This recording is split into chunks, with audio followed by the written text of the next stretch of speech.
So our final presentation for this section before the break is by Dr. Claudiu Farcas. Dr. Farcas is our core director of the infrastructure core, and he's a research scientist in the UCSD division of Cal IT2. He leads the architecture and development efforts of the cyber infrastructure for delivering computational services. Today he'll be talking about progress made within the Cloud Supplemental project, focusing on the infrastructure work. Hello everybody. Okay, let's see if this works. How do we get next? Oh, there you go. I'm going to talk about the cloud, and I know it's kind of late. You are looking for the break in the watch, and I'll try to be as brief and explicit as possible. So let's look first what the cloud is about and why are we talking about this in the first place. And look at this slide from the perspective of the researcher. You want to do some science and you have some steps that you want to go through. Some of them being, for instance, looking at some pre-processing, doing some number crunching, annotations maybe, getting some useful output. Now you want to share that with your closer collaborator. So after you spend all the time to figure out the details of all those tools that you put together, now you have, in a way, some sort of a package that you want to distribute. So what can you do basically? The first thing is, if you're lucky and everything is in Java, just package it all, put on a DVD, send it, all good. But in reality, you have C there, Python, Perl, R, and a lot of things bundled together with some, duct tape if you want. And hopefully all it works unless you touch it a little bit less gently. So in that case, you can't really create a simple package that you can send around, so you have to go to a more elaborate step and maybe build a virtual machine, because that would save your collaborator a lot of trouble of going through the steps of figuring out all the details that you just put in to build that workflow, that recipe. Now, if you extend this paradigm even a level further, imagine that now you publish an article in one prestigious journal about your good research, and somebody else, somebody you may not even know, wants to do the same thing that you do, but with their data. In that case, ideally, they should be able to just go to some repository or some central place like an app store and just, I want that analysis related to that specific journal. I want to do it, just download, run it. Maybe I don't even have the resources. I have an old laptop. Run it in the cloud somewhere. Crunch numbers. Tell me the results. I don't want to know the details. I don't know how it's done. It's not my thing. I'm not IT. I just want to do my science. So that's really a challenge nowadays. So what are the others doing? First, this is a very simple evaluation of what you can do currently in terms of doing science, on a budget. The first thing, you are more IT savvy, or you have somebody in your lab that knows a little bit of coding. You go to SourceForge, Google Code, and other places. You get the code, you put it locally on some server, some machine, and it's decently working. You have no issues with your size because you can just plug another drive and it's going well. The security, questionable. You have no idea what the code is doing. Maybe it's calling somebody else, sending all your data in another country. Sharing, good luck. You have to go basically the same problem again. Can you delegate all that? Well, if your student is going on vacation, you are stuck with whatever pipeline you had before. Plan B. You are looking for an existing public server served by one popular workflow engine such as Galaxy. The size becomes an issue because you cannot really upload all your data there. Computational power, it's free as in beer, doesn't really come with a lot of computational power. It's just something limited, more like a demo. Security, forget about it. Can you share? Well, to some degree, in the sense that some of these tools allow you to basically repeat some steps, but from getting from A to Z at every single point you can make choices. Now you have to write them down in your lab note, and another researcher trying the same thing might miss some steps B and C and somewhere else. So it's not really an A to Z repeatable setup. Delegation, sure, it's already built there, it's working for you, but you're not really getting all the benefits. So now you decide to take up your credit card and you go to Amazon and say, I'm willing to pay for this to be done. So the size, yes, of course, you can handle it, but it comes with a hefty price tag. Computational power, perfectly, is there. You can do it. Security, it's debatable. You can work maybe if you are a big provider and you can establish a contract with this basically industry resources like Amazon and get a business associate agreement nowadays with some of them. Sharing, again, it's partially you have to involve some IT personnel to be able to package all these analyses to some useful and easy to use tool. And delegation, of course, if you have the IT resources to build this, you can share it to some degree with others. Now, what we're trying to do is basically answer yes to all these questions and give it in a simple and easy to use package, something that gives you directly the science basically in a can if you want. So the size and the delegation aspects will be discussed in the presentation from Jihoon. I'll talk a little bit about the computational power and how to share, and security was already discussed to some degree yesterday by Antonios. So what are you typically doing? You are building some sort of workflow that involves certain steps such as pre-processing, variant calling, filtering, annotations. And in each of these, you work with additional data, and you are building basically a system out of parts. And at some steps, you can keep some data for later analysis. At other parts, you can just ignore the data as you already used it in the next steps. To give an example of some sort that we use, BWA, bimethyl, and the others, Jihoon will probably tell you more about them. They are critical because if you look in the end at the execution time that each of these steps take, it's very important to pick the right tool for the job because you might have certain variants at each step.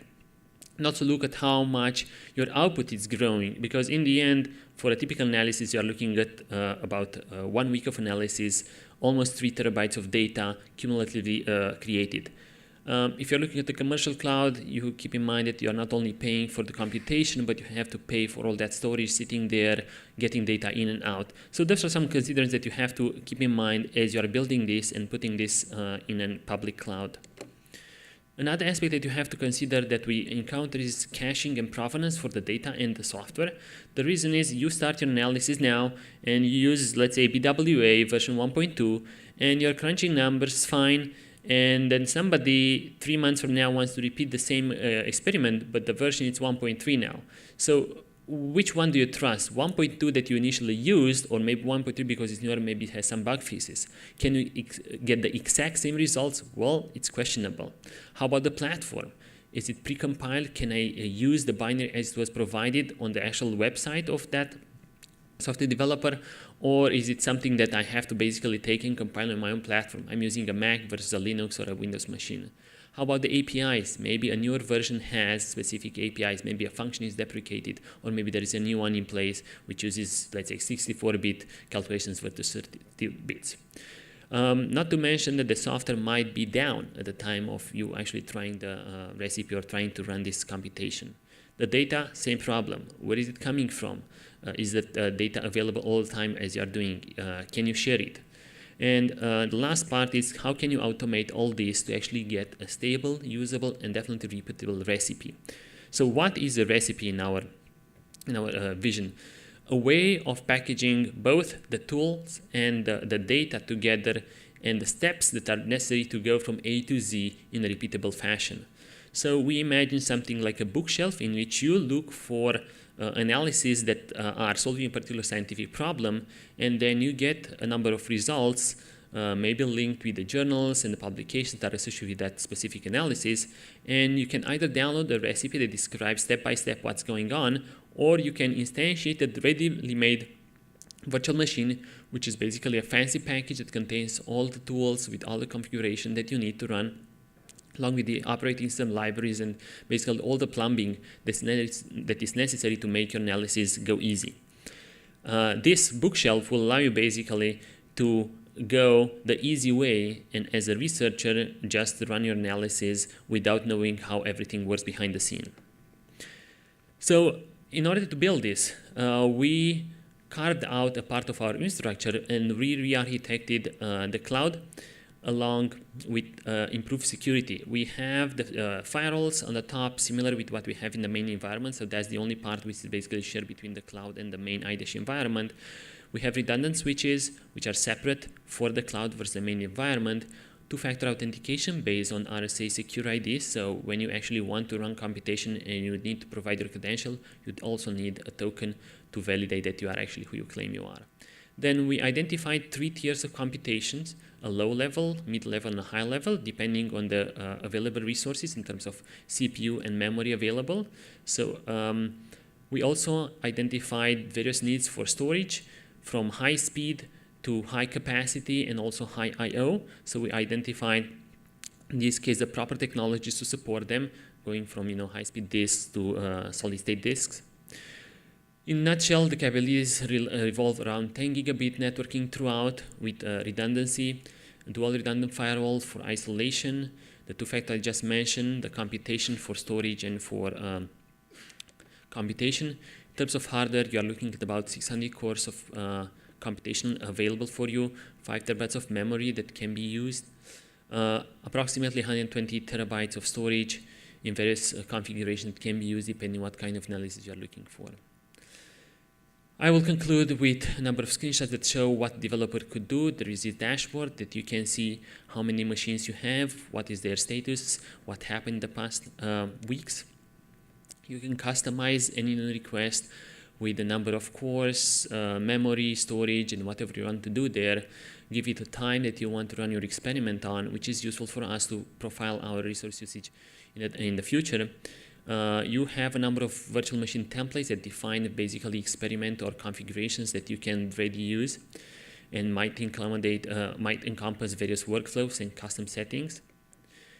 Out of these, you can use various VMs, and when they are running, you can have options to extend their lease, create a snapshot, do remote management, and the basic stuff that you do with a normal computer. In the future, we're looking to doing more automation because everything is labor, and you want to reduce that to make this all automated, similar with Amazon. Have multi-tier capacity assignment protocol. That means when you request certain kinds of machines, they are properly allocated to you without over allocation. Backup and disaster recovery, because this is the cloud. Normal computing clouds in the public sector are not giving you any backup and disaster recovery means without you doing of your own. The bookshelf that I just mentioned as a mock-up, we want to implement that. Orchestration across multiple VMs to do actual full distributed workflows, and also looking into streamlining the infrastructure with the main iDASH and pursuing FISMA certification. With that, I will conclude, and I will get in the break quickly. Thank you. Questions? Where is the food?